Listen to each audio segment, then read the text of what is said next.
आपके माँ बाप ने जो सपने देखे हैं, मैं आपके माँ बाप के सपने आप पर थोपने की कोई कोशिश नहीं कर रहा हूं, मगर एक छोटी सी बात सोचना, जैसे आपकी उम्मीद बहुत सारी चीजों पर टिकी है, वैसे ही उनकी सारी की सारी उम्मीदें आप पर टिकी है।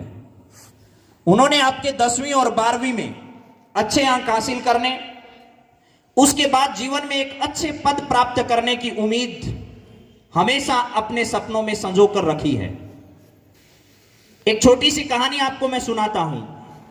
एक बार एक राजा अपने महल के बाहर निकलकर अपने सिपह सालारों के साथ पूरे नगर में भ्रमण पर निकला। बड़े कड़ाके की ठंड थी। पूरे शहर का भ्रमण करने के आने के बाद जब वापस राजा अपने महल में घुसने लगा तो उसने देखा कि उसके महल के बाहर जो चौकीदार बैठा है, वो चौकीदार बहुत ही कम कपड़े पहने हुए है, पुराना सा उसके पास एक कोट है और ऐसा लग रहा है कि अगर आज इसे वस्त्र नहीं मिले तो इसकी जान निकल जाएगी। शरीर से बड़ा दुबला पतला था। राजा ने जैसे ही गेट के पास प्रवेश किया तो राजा ने कहा कि इस चौकीदार की ऐसी हालत क्यों है। राजा ने चौकीदार के पास रुककर कहा कि तेरे पास पहनने के लिए क्या और कोई वस्त्र नहीं है जिसे तू इस कड़ाके की ठंड से अपने आप को बचा सके। तो चौकीदार ने कहा, महाराज मेरे पास यही कोट है, इसके अलावा नहीं है। तो राजा ने कहा, तू थोड़ी देर यहां रुक, मैं अभी महल में गया और तेरे लिए कुछ गर्म कपड़े अच्छे वाले में लेकर बाहर आता हूं। अब राजा तो राजा था, बात उस चौकीदार को यह कह दी और महल के अंदर जाकर अपने कामों में व्यस्त हो गया। वो ये बात भूल गया कि मैं चौकीदार को क्या कहकर आया था। अपने कामों की व्यवस्था के कारण, वहां बिजी हो जाने के कारण राजा उस चौकीदार की बात को याद नहीं रख पाया। और सुबह राजा को समाचार मिला कि राजा जी, आपके महल के बाहर जो चौकीदारी करने वाला चौकीदार है उसने रात को अपनी जान दे दी है कड़ाके की ठंड में। जब राजा को यह समाचार मिला और संदेश वाहकों ने राजा को यह कहा कि वो अपने हाथ से लिखी हुई चिट्ठी छोड़ गया है, तो राजा ने संदेश वाहकों से कहा कि वो चिट्ठी मुझे दिखाई जाए। जब संदेश वाहकों ने राजा को ले जाकर वो चिट्ठी दिखाई तो उस चिट्ठी में लिखा हुआ था कि राजा जी, इस कड़ाके की ठंड में आपकी एक उम्मीद ने पूरी रात में मेरी जान ले ली। यही मेरा पुराना कोट था जिसकी वजह से मैं पूरी उम्र भर आपके इस द्वार के आगे नौकरी करता रहा, चौकीदारी करता रहा। यही कोट पहनकर मुझे कभी सर्दी नहीं लगी, लेकिन रात को आपने मुझे एक उम्मीद दी थी कि मैं अभी अंदर जा रहा हूं और अभी तुम्हारे लिए गर्म वस्त्र ला रहा हूं। उसी उम्मीद की वजह से मैं इंतजार करता रहा और आपके नए कोट के इंतजार में मेरी जान निकल गई। मेरे कहानी सुनाने का कतई उद्देश्य यह नहीं है कि मैं उस राजा और उस चौकीदार की कहानी आपको सुनाऊं, बल्कि यही आपके और आपके मां बाप के बीच का रिश्ता है, जो उस नौकर चौकीदार और आपके बीच का। क्योंकि आपके मां बाप और आप सब एक दूसरे से वही उम्मीद दिलाकर बैठे हैं। जिस समय आपके मां बाप ने यहां भेजा होगा, आपकी फीस भरी होगी, तो उन्होंने ये उम्मीद दी होगी, ये आशा आपसे की होगी कि आप बेहतर परीक्षा परिणाम देंगे। और आपके माता पिता ने अपनी रिश्तेदारी में, आपके जान पहचान के लोगों में ये जरूर कहा होगा कि हमारा बच्चा इस बार 10वीं क्लास में या 12वीं क्लास में जरूर टॉप करेगा, जरूर अच्छे अंक लेकर आएगा।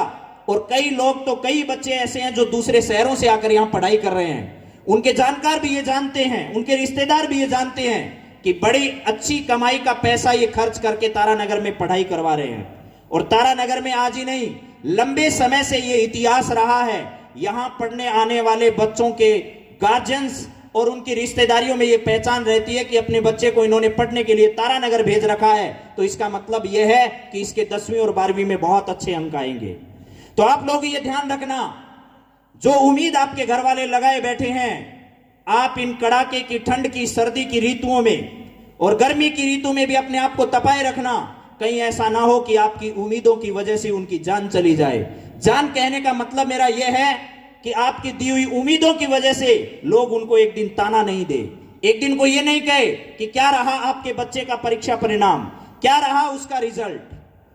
मैंने अक्सर देखा है 10% बच्चे पढ़ाई के प्रति बड़े सीरियस होते हैं, बाकी 90% पीछे वाले जो होते हैं वो हर सीरियस बात पर हंसते हैं, मुस्कुराते हैं, उनको अच्छी बातें बिल्कुल बर्दाश्त नहीं होती।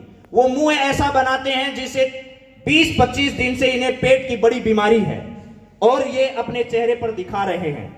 लेकिन ये हकीकत समझ लेना, ये तुम्हारे अंदर एक ऐसा बीजारोपण हो रहा है जिस पर एक बहुत बड़ी बिल्डिंग खड़ी होनी है। तुम्हें किस प्रकार का अपने अंदर भविष्य निर्माण करना है, ये आज की तुम्हारी हर हरकत तय करेगी। तुम्हारा साथी कैसा है, तुम्हारी जो पहचान है वो तुम्हारे साथियों से जरूर बनेगी एक दिन।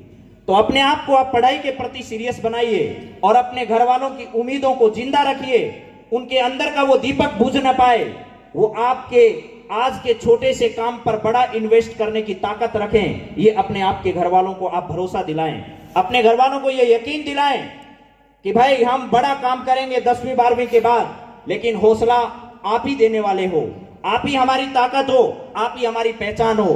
फिर देखना आपके घर वाले आपके लिए सब कुछ करने के लिए तैयार हो जाएंगे। वो आने वाले समय में भी आपका साथ कभी नहीं छोड़ने वाले हैं।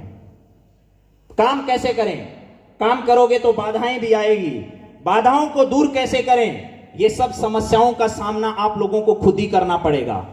भले ही आप तारानगर से किसी बस में बैठे हो, आपके पास सामान बहुत है, घर वालों ने आपको बस में बैठा दिया, सामान रखवा दिया, आगे जहां उतरे हो वहां भी सामान लेने वाला कोई आ जाए, दूसरी गाड़ी में आप सामान रख लो, लेकिन याद रखना मंजिल तक पहुंचे बिना बहुत सारे लोग आपका सहयोग जरूर कर सकते हैं, लेकिन रास्ते में कुछ न कुछ समय ऐसा जरूर आएगा जिस समय आपको अपने आप के साथ ही न्याय करना पड़ेगा, आपको अपना काम खुद ही करना पड़ेगा।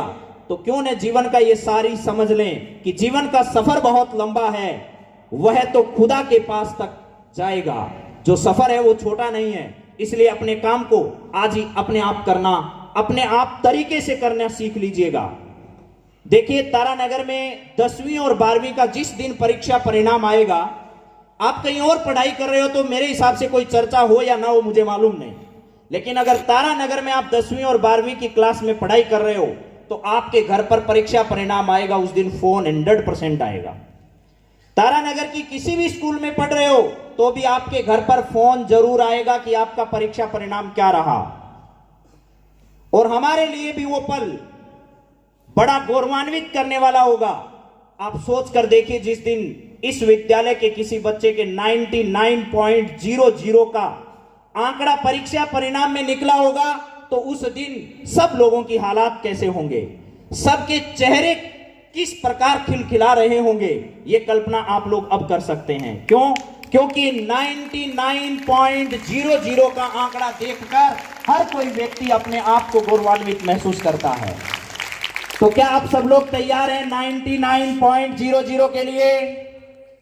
दोनों आपकी आवाज हाँ या ना में निकलनी चाहिए। दोनों हाथों से। क्या 99.00 के लिए तैयार हैं? ना भाई, इतनी धीरे आवाज में नहीं। दोनों हाथों से। क्या 99.00 के लिए सब लोग तैयार हैं? आप लोग अगर तैयार हैं, मैंने उससे नीचे की बात इसलिए नहीं की है क्योंकि हम लोग वहां तक का सफर तय कर चुके हैं। अगर आपके 99.00 आए तो हो सकता है बहुत बड़ी बात हो, लेकिन हमारे लिए अब नहीं। क्यों? क्योंकि हम वहां तक का सफर तय कर चुके हैं।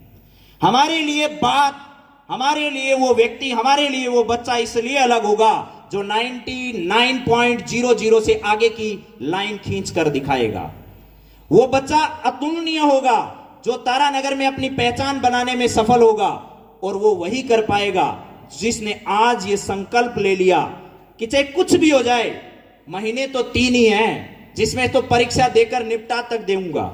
3 महीनों में मुझे चाहे कुछ भी करना पड़ जाए, लेकिन सामने वाली दीवार पर फोटो अगर आएगा तो सबसे पहले मेरा ही आएगा, किसी और का आ ही नहीं सकता। भाई ये बात दिमाग में बैठा लो कि सामने वाली दीवार पर फोटोएं सेम नहीं रहने वाली, बदलने वाली है। अब ये तय आप लोगों को करना है कि पहले, दूसरे और तीसरे नंबर पर किसकी पहचान बनेगी, किसकी फोटो आएगी, और फोटो उसकी पक्की आएगी जिसने आज ही फैसला कर लिया कि चाहे कुछ भी हो जाए, 2-3 महीने दुखी होंगे, हो लेंगे, कोई दिक्कत नहीं है, लेकिन आने वाला समय जब होगा, पूरे साल जब दीवार पर मेरी फोटो रहेगी, पूरे शहर में, पूरे गांव में, तो एक अलग ही पहचान होगी। ये सपना अगर आपने संजोया अपने अंदर, तो आने वाले 3-4 महीनों के बाद जब मई और जून में जो परीक्षा परिणाम आएंगे, तो आपकी कल्पना किसी दूसरे के साथ की ही नहीं जा सकती। आपके लिए दुनिया के दरवाजे उस दिन अपने आप खुल जाएंगे, लोग आपको अपने आप बुलाएंगे। जीवन में कितना बड़ा परिवर्तन होता है, ये एक बार सफल होकर देखोगे, तभी उसका आनंद आपको महसूस होगा।